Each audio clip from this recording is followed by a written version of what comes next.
Good afternoon, everybody. Before I get down to business on why I am running to be your next state treasurer, I want to first and foremost thank my family for being here. My wife, Katie, who's sitting down in the front row. My 3 children, Madeline, Henry, and William, who have come here today. And I really appreciate that. Without family support, running an election is almost impossible. So let's get down to business. I am the only candidate for state treasurer who is endorsed by 30 Trump County chairmen and women from across the state of Mississippi. I'm also the only candidate for state treasurer who is endorsed by our fantastic Governor Phil Bryant. My endorsements speak to the type of conservative that I am. Mine is not a swampy, watery type of conservatism for the lobbyists and the bureaucrats. My type of conservatism is for the Trump era. And those who have worked with and around me and have worked with President Trump have recognized this. I admire President Trump. And he's a businessman from the outside political arena. And he's not a swamp favorite. He's not a media darling. And we as Mississippians love him for that.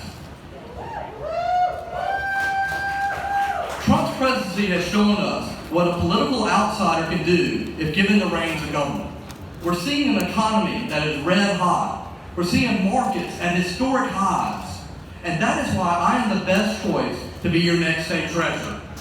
As a businessman and an investor, I understand how to capitalize on the economies of today. Now, a lot of folks forget what the state treasurer actually does. We often think of the treasurer as one who guards the piggy bank, one that reports how much is in it and deals with the disbursements and receipts. But in reality, Mississippi State Treasurer is one that is the chief financial officer of the state. The job is not a passive one, but a proactive one. And I'm going to be a proactive treasurer that doesn't guard the piggy bank, but grows the money in the piggy bank. The treasurer's goal should always be to leave the office with a better investment portfolio and the finest credit rating for Mississippi's taxpayers possible. Late payments and declining credit ratings are unacceptable. President Trump's economy shows us why Mississippi needs a professional, private sector individual to be our next chief investment officer, our next state treasurer. Now, many of y'all may recognize my last name. I'm from the McRae department store family. We grew here in Mississippi. We were fortunate enough to grow outside Mississippi as well. And after we sold the stores, we created a foundation that could help Mississippi for the future.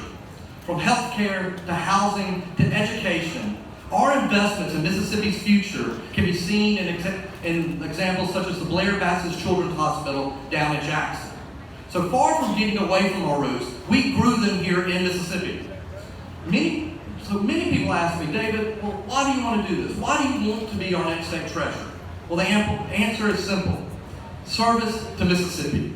Service that will help make Mississippi a better place to live, a better place to work, and a better place to raise our family. Like you, I live here. I have skin in the game. My wife, Katie, and I, like I said, we have 3 children, Madeline, Henry, and William. We want to see them inherit a better Mississippi, one that they can live here, grow here, and if fortunate enough, raise a family here and give back. Like you, I want living and working in Mississippi to be an option for all children to have a fulfilling career here in Mississippi. So, we need to make Mississippi a better place, not just for us, but for future generations and for our children now. So my plan for growing Mississippi is summed up in 4 points. First, transparency. Mississippians need to know where and how their state taxpayer dollars are being invested. And that means a better, detailed reporting about how and why our investments are doing what they're doing.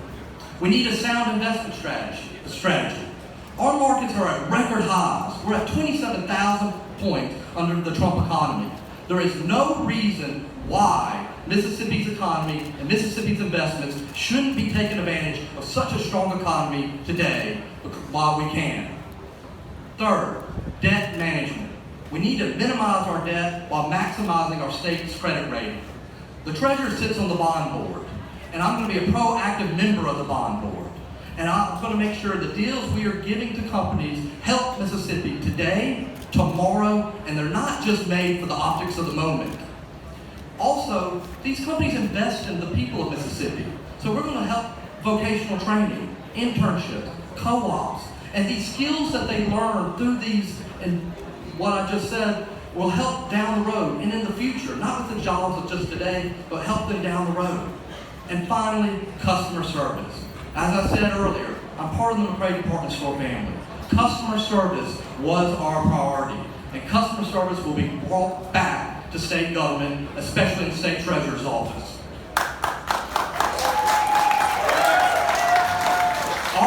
My employees, if I'm elected, will be educated on the issues. They'll be happy to answer your phone calls. They'll be happy to answer your emails. And if they can't handle your problem, then I'm going to be there every day waiting for the challenge. In closing, I'm a businessman. I'm a family man. I'm a pro-life conservative Republican who strongly believes in the Constitution as written by our founding fathers.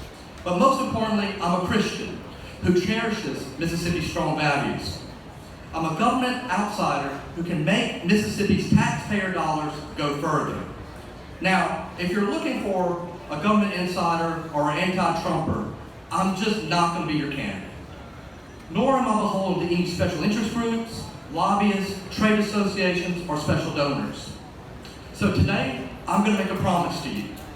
I will be an independent advocate for you, working every day, laser focused, to make sure that the state treasurer's office makes our taxpayer dollars go further and last longer. So on August 6th, I hope to have your vote, I hope to have your prayers, and before I step off the stage, I would like to say some kind words about my opponent. He has run a very clean race. I appreciate that, and in this day and age, it's a very refreshing thing for the voters to see. So again, on August 6th, please vote David McRae. Thank you very much.